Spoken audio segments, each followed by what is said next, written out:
Rahul Gandhi impact ఉండబోతున్నది. ఆయన అత్యధిక స్థానాలు ఇండియా కూటమికి రాబోతున్నాయి. అమిత్ షా, నరేంద్ర మోదీ అందుకే అట్లా మాట్లాడిన ఒక ఆర్గ్యుమెంట్ కూడా బయట ఉన్నది.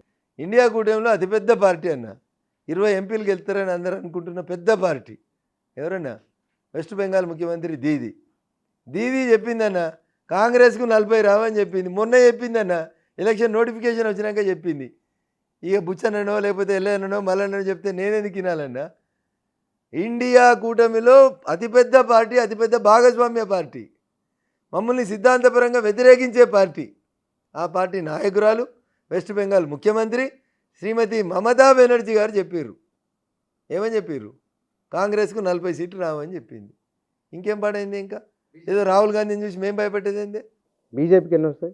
ఇంకేముంది ఈ దేశంలో? 2 కూటములు ఉన్నాయి బుచ్చనా. నీకు అర్థం కావాల్సింది, ఈ దేశంలో ఉన్నాయి 2. ఒకటి India alliance, 2 NDA alliance. India కూటమికి ఇండియా కూటమిలో ఉన్న పెద్ద పార్టీ కాంగ్రెస్ పార్టీ, 120 సంవత్సరాల చరిత్ర ఉన్న పార్టీ. మీ కూటమికి అధ్యక్షుడు ఎవరంటే చెప్పరాళ్ళు.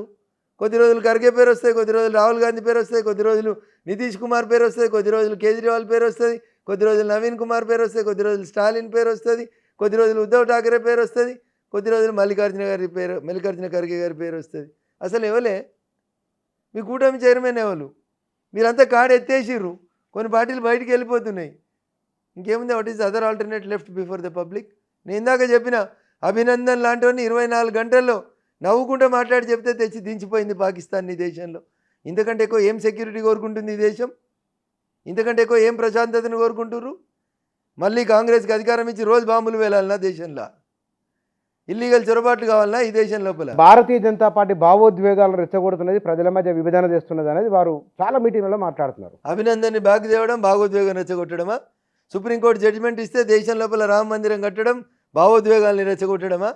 ఏది భావోద్వేగం రెచ్చగొట్టినమన్నా?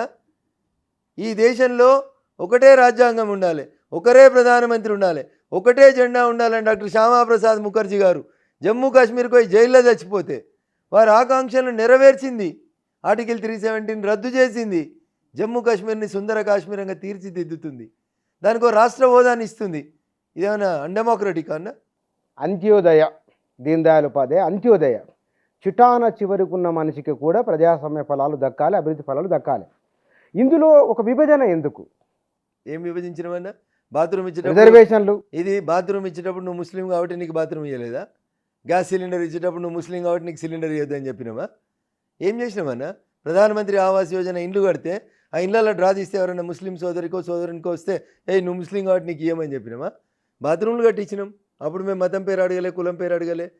సిలిండర్ ఇచ్చినాం, అప్పుడు అడగలేదు. లేకపోతే నీకు ప్రధానమంత్రి ఆవాస్ యోజన కింద ఇల్లు ఇచ్చినాం, అప్పుడు అడగలేదు. మేము సీసీ రోడ్లు వేసుకుంటూ పోయినాం ఊర్లల్లో. ముస్లిమ్స్ ఇళ్ళ ముంగట రోడ్ వేయద్దని ఆపినామా? ఎక్కడన్నా ఏం ఆపినామన్నా? ఎవరైనా వ్యవసాయదారుడు ఉంటే పిఎం కిసాన్ సమ్మాన్ నిధి వేస్తున్నాం, లేకపోతే ఆరోగ్యశ్రీ కింద ఎవరైనా ట్రీట్మెంట్కి వస్తే ఆరోగ్యశ్రీ కింద ట్రీట్మెంట్ ఇస్తున్నాం. ఈ దేశంలో పుట్టి ఈ దేశం నాది అనుకుంటున్న ప్రతి ఒక్కరి కోసం మేము పనిచేస్తున్నాం. తప్పేముందన్న? కానీ దేశం కోసం, ధర్మం కోసం అని ఈ ధర్మాన్ని, ఈ దేశాన్ని మొత్తము దాని మీద సంపూర్ణ హక్కులు బీజేపీకి ఉన్నట్లు మాట్లాడుతూ మేము ఎప్పుడైనా చెప్పినామా అన్న? మేము అట్లా ఎప్పుడైనా చెప్పినామా? మేము దేశం కోసం పనిచేస్తాము అని చెప్పి. మిగతా వాళ్ళు కాంగ్రెస్ మిగతా పార్టీలు దేశం కోసం పనిచేయవా? అది వాళ్ళు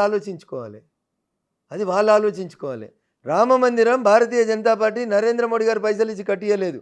ఈ దేశ ప్రజలందరూ ఆకాంక్ష. నువ్వు 5 రూపాయలు ఇచ్చినా, నేను 10 రూపాయలు ఇచ్చినా, ఇంకొక ఆయన 11 రూపాయలు ఇచ్చిండు, ఎవరికి దోసింది వాళ్ళు ఇచ్చి కట్టిర్రు. దానికో ట్రస్ట్ ఉంది. ఆ ట్రస్ట్ నేను రామ మందిర గుడి ఓపెనింగ్కి రామ మందిర ప్రాణ ప్రతిష్టకి రమ్మని పిలిచింది. ఎందుకు రాలేదన్న? ఎందుకు రాలేదు అంటే నువ్వు ఈ దేశంలో ఉన్న మెజారిటీ ప్రజల ఆకాంక్షని నువ్వు గౌరవించవు, ప్రజాస్వామ్య స్ఫూర్తిని గౌరవించవు, ప్రజాస్వామ్య అర్థాన్ని నువ్వు గౌరవించవు.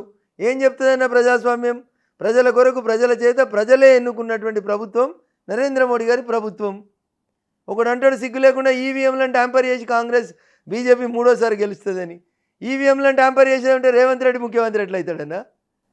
ఈవీఎంలను ట్యాంపర్ చేసి వస్తే 2014లో కాంగ్రెస్ ఎందుకు ఓడిపోతుంది బుచ్చన్న? 10 ఏళ్ళు వాళ్ళే అధికారంలో ఉన్నారు కదా.